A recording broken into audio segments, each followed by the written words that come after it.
We are really pumped to be working with you here at Moakley Park today because we have a formal partnership with the City of Boston to think about the future of Moakley Park.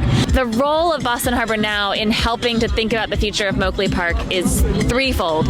One, we want to help the city with public engagement and public outreach and demonstrate that the investments in the park aren't just in the future for future residents when everything changes. They're for today. We also try to assist with thinking about like the actual design, like what is the future going to look like, not just for the park, but for the area around it. This red line through the park is a future elevated berm, aka a long skinny hill.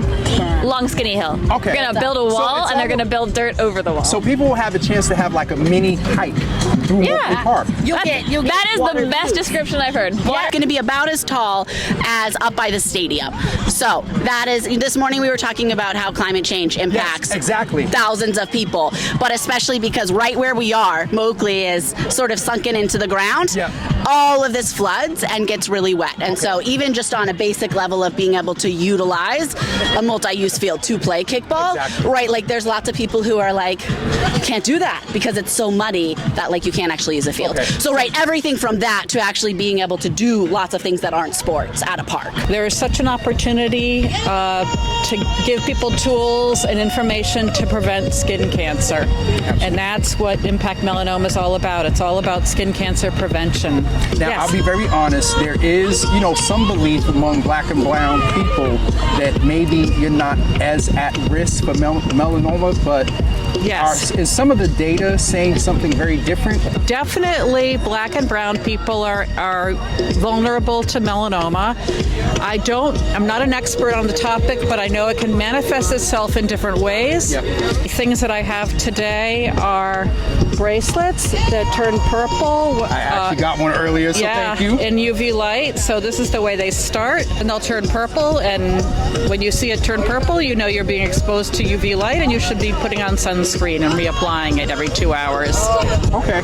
And I am someone that loves to be in the sun and loves the beach, and so this is going to be a good tool for me. Yes. We did just have Garden Tour 2023 last Saturday. Garden Tour is a walking tour throughout Charlestown of all the best gardens in town, and everybody's welcome. It's a big community event, but really it's a part of the Gardens for Charlestown, which is who we're representing today, which is made up of 65 community plots, and it's maintained from our volunteers and our members.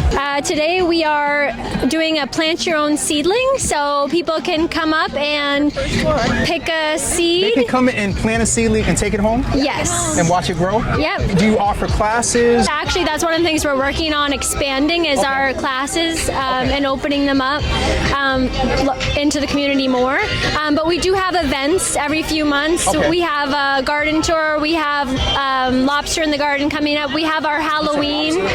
Lobster. As in lobster? In the garden? And then we have Halloween in the gardens, which is a great family day. We have ponies and we have different games that are that day. So all year long we have events going on that are totally open to the community.